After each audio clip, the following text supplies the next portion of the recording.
फकीर खाना इस वक्त पाकिस्तान का सबसे बड़ा प्राइवेट म्यूजियम है। मेरी इसमें 7वीं नस्ल है। पंजाब को इतना तकड़ा किया कि उस जमाने की सुपर पावर को इसने टक्कर दी। हमारा लिटरेसी रेट 78% था। इसने हुक्म दिया हुआ था कि पंजाब में कोई मस्जिद नहीं बनेगी, कोई मंदिर नहीं बनेगा, कोई गुरुद्वारा नहीं बनेगा। महाराजा रंजीत सिंह के दौर में एक नानकशाही रुपया 13 पाउंड स्टर्लिंग के बराबर था। एक जो सिपाही है उसकी तनख्वाह 13 सोने के बराबर। अच्छा, इसकी जिस पॉलिसी को बनाने में मुल दखल था वो फकीर खानदान का था।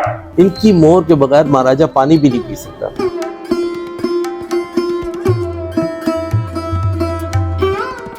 अच्छा शाह जी, बताइए कि एक्चुअल में फकीर खाना म्यूजियम है क्या? बेसिकली जो फकीर खाना इज हाउस ऑफ नोबल्स। ये आज 19वीं सदी ईस्वी में, 18वीं सदी ईस्वी, 19वीं सदी ईस्वी में जिस तरह मेरे बुजुर्ग रहते थे, हमने उन्हीं की रहन सहन को प्रिजर्व कर लिया। फकीर खाना इस वक्त पाकिस्तान का सबसे बड़ा प्राइवेट म्यूजियम है और इसमें 20,000 के करीब एंटीक्स मौजूद हैं, जिसमें से अभी जब हम आपको ऊपर लेके जाएंगे तो मिनिएचर पेंटिंग्स दिखाएंगे, गंदारा आर्ट है, टेक्सटाइल है, वेपनरी है, कार्पेट्स हैं, कॉइन्स हैं, चाइना वेयर्स हैं, पुराने ज़रूफ हैं और सबसे बढ़ के एंथ्रोपोलॉजिकल मटेरियल है। और फिर इसका कलेक्शन है जो अनफॉर्चुनेटली आजकल बंद है, काफ़ी अरसे से बंद है, वो है दैट्स इस्लामिक आर्ट। अच्छा, हमारे इस्लामिक आर्ट अगर कहें तो उसमें फ़न ख़ताती के नमूने और तमाम बड़े बड़े उस्ताज़ा के जो फनपारे हैं वो हमने महफूज किए। और फ़कीर खाना का सिर्फ बर्ड आई व्यू जो सा है ना, एक्सप्लेन किया जाए तो 3-3.5 घंटे का टूर है। अच्छा, दूसरी चीज़ ये है कि हमने ये म्यूज़ियम जो है 1905 से आवाम के लिए खोला। अच्छा, और आज तक हमारे दरवाजे आवाम के लिए खुले हैं। We are the supporters for the national museum also. अच्छा, इस वक्त फकीर खाने का 1000 के करीब एंटीक ना लाहौर म्यूजियम में। अच्छा, वो यहाँ से लेके गए? यहाँ से लेके गए हैं। और कुछ एंटीक्स हमारे 300 के करीब, 350 के 350 नेशनल म्यूजियम कराची में भी है। So it's a huge museum. मेरी इसमें 7वीं नस्ल है। तो 1730 में मेरे बुजुर्ग यहाँ पे आके आबाद हुए। अच्छा, लाहौर में। और फिर यहाँ से उन्होंने अपने कारोबार शुरू किए, हिकमत पढ़ी, एक हॉस्पिटल कायम किया, फिर हॉस्पिटल के साथ एक फार्मेसी कायम की, फिर फार्मेसी के साथ एक मदरसा कायम किया। मदरसा कौन सा है ये?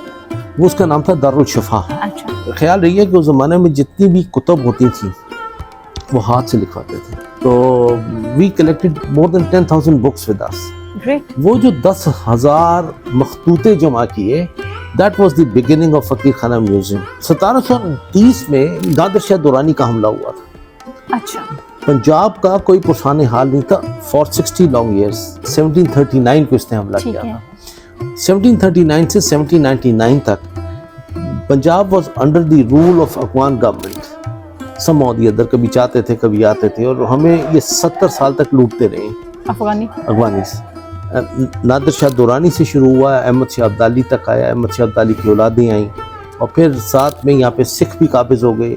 सिखों की छोटे छोटे जत्थे बने हुए थे। तो एक जत्था भंगियों की मिसल थी, भंगियों का जत्था था, वो फिर लाहौर पे काबिज हो गया। तो ये बहुत ही मुश्किल दौर था लाहौर के ऊपर, बड़ा अमन का दौर आता है। तो लाहौर के लोगों ने एक प्रॉपर लीडरशिप के लिए एक नौजवान बच्चे को इनवाइट किया जिसका नाम था रंजीत सिंह।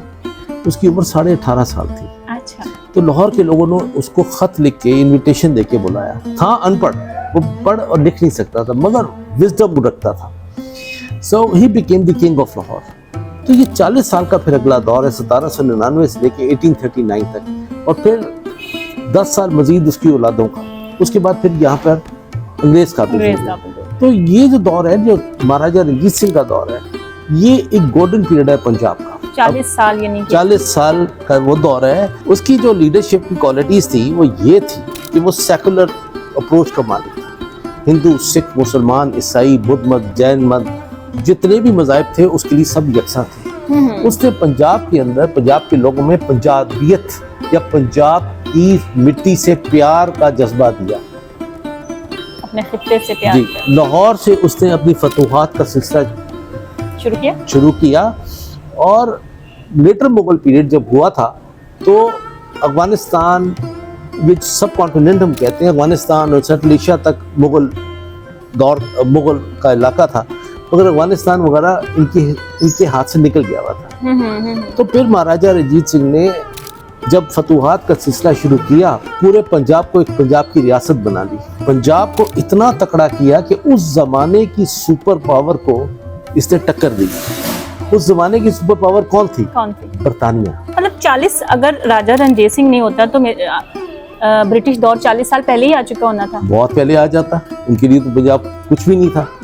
तो मतलब अगर वो मैसूर और ये बंगाल वगैरह पे कब्जा कर सकते थे, और उसी दौर में जब टीपू सुल्तान को शहीद किया गया, और उसी दौर में फिर ये पंजाब तो उनके लिए मसला ही नहीं था।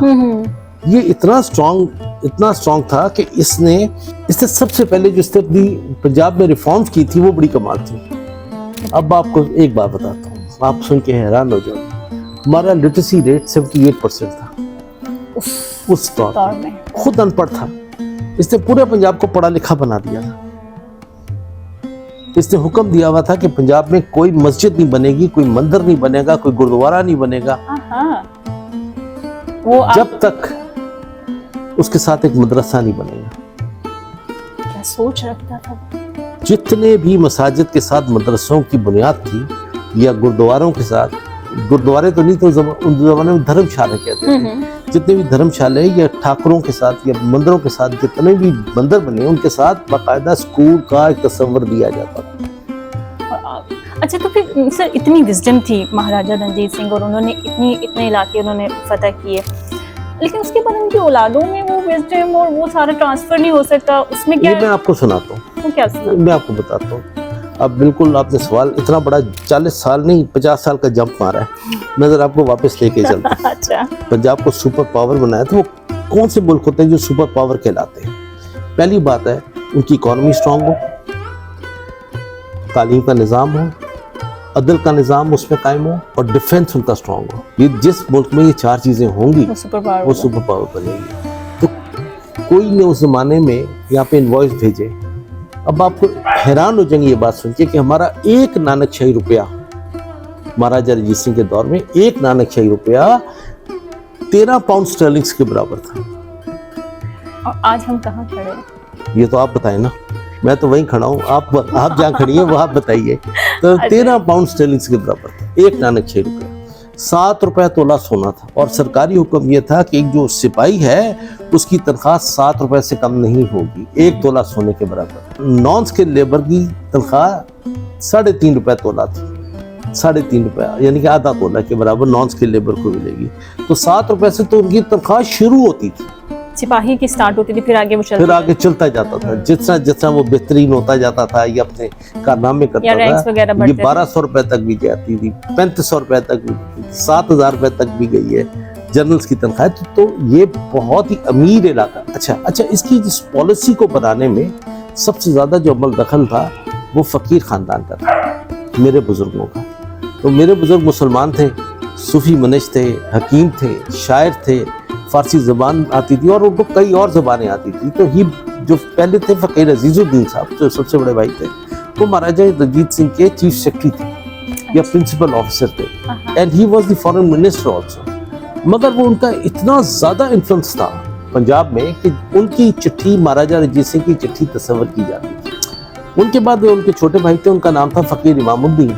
वो अमृतसर के एक्टिंग गवर्नर रहे हैं, अमृतसर के एक्टिंग चीफ जस्टिस रहे हैं, और अमृतसर के किलादार गोबिंदगढ़ फोर्ट के किलादार रहे हैं। सारी जिंदगी ज़्यादा अमृतसर में रहे। फिर छोटे जो थे, जो पहले अपने फैमिली बिजनेस भी चलाते थे, he joined later in the court, मगर he was governor of Lahore fort के इंचार्ज थे, ट्रेजरी के इंचार्ज थे, महाराजा के प्लानिंग एंड डेवलपमेंट के इंचार्ज थे। जो भी महाराजा के तोशा खाना के इंचार्ज होना, महाराजा के की हरम के इंचार्ज होना, और इवन के महाराजा रणजीत सिंह की जो बावर्ची खाना था उसके भी इंचार्ज थे। इनकी मोहर के बगैर महाराजा पानी भी नहीं पी सकता था। क्या बात है, ये तो बहुत डायरेक्ट कनेक्शन था, बहुत डायरेक्ट कनेक्शन था। तो महाराजा रणजीत सिंह का दौर मैंने आपको बताया गोल्डन पीरियड था। It was a golden period of Punjab. तो वो जो मैंने आपसे क्वेश्चन किया था कि आपने कहा था मैं बाद में बताऊंगा, औलादों में विजडम जो है वो किस तरह ट्रांसफर नहीं हो सकी, उसकी क्या वजह है? अनफॉर्चुनेटली बात ऐसी होती है कि घने दरख्त के नीचे पौधे नहीं उगते, चुप, बड़ा मुश्किल होता है। मगर महाराजा रणजीत सिंह को तसव्वुर जिंदगी में कभी नहीं था कि मेरे बाद ये पंजाब इस तरह खत्म हो जाएगा। अनफॉर्चुनेटली तो बहुत कम अरसे में खत्म हो बहुत जाएगा। कम 10 साल लग गए उसको। 10 साल। उसमें 2 फाइट्स अंग्रेजों से पहले, कुछ लड़ाइयाँ आपस में हुई। जब अनाने हुकूमत औरतों और बच्चों के हाथों में आएगी तो इस तरह तबाहियाँ मचती। तो ये 10 साल it's a very bad period. उनकी मदर जो थी वो आई थी, जी। बुलाया गया था। जी। जी। महारानी जिंदा आखिरी थी और बीच में चंद कौर थी और बड़े मसले थे इस वजह से। इस वजह से। या फिर ऐसा नहीं हो सकता, मैं कह रही हूँ ऐसा पॉसिबल नहीं है कि उनका ज़्यादा तवज्जो जो थी वो पंजाब की तरफ थी, पंजाब की प्रोग्रेस तरक्की की तरफ थी, औलाद की तरफ नहीं थी। कुछ इस तरह से भी हो सकता है महाराजा रणजीत नहीं, सिंह। हमारे यहाँ औलाद इस तरह नहीं पालते जिस तरह आज हम लोग अपनी औलादों को पाल रहे हैं। अच्छा, नहीं समझ आई नहीं मतलब हम लोग ज़्यादा लाड प्यार से पालते हैं। क्या? ज़्यादा लाड प्यार से पालते जी, हैं। आप लोग बहुत लाड प्यार से पालते हैं। औलाद ज़्यादा ननियाल में पलती थी, माओ के पास पलती थी। जब ये जवान होते थे तो बाप के पास जाते थे। मतलब आपको पता ही नहीं होता था कि बच्चे बढ़ नहीं, रहे हैं। इस तरह का कनेक्शन नहीं होता था जो आज आप बाप ने बच्चा गोद में उठाया हुआ है और पीछे पीछे भाग रहा है मदरसे। ऐसे नहीं होता। वो दौर ठीक था, अब वाला ठीक है। दौर कौन सा ठीक था? दौर वही ठीक था। ये स्पेसिफिक इसके बारे में बताएं कि फादर के साथ ज्यादा अटैचमेंट ठीक थी या नहीं थी। देखिए फिर बाप का रंग नहीं अगर आप सिर्फ रंजीत सिंह के हवाले से देखेंगे ना तो महाराजा रंजीत सिंह की कोई औलाद उसके घर में तो नहीं पली। खड़क सिंह जो उसका पहला बेटा पैदा हुआ वो ननिहाल में पड़ा। खड़क सिंह का बेटा जब पैदा हुआ नौनिहाल सिंह, वो भी अपने ननिहाल में पड़ा।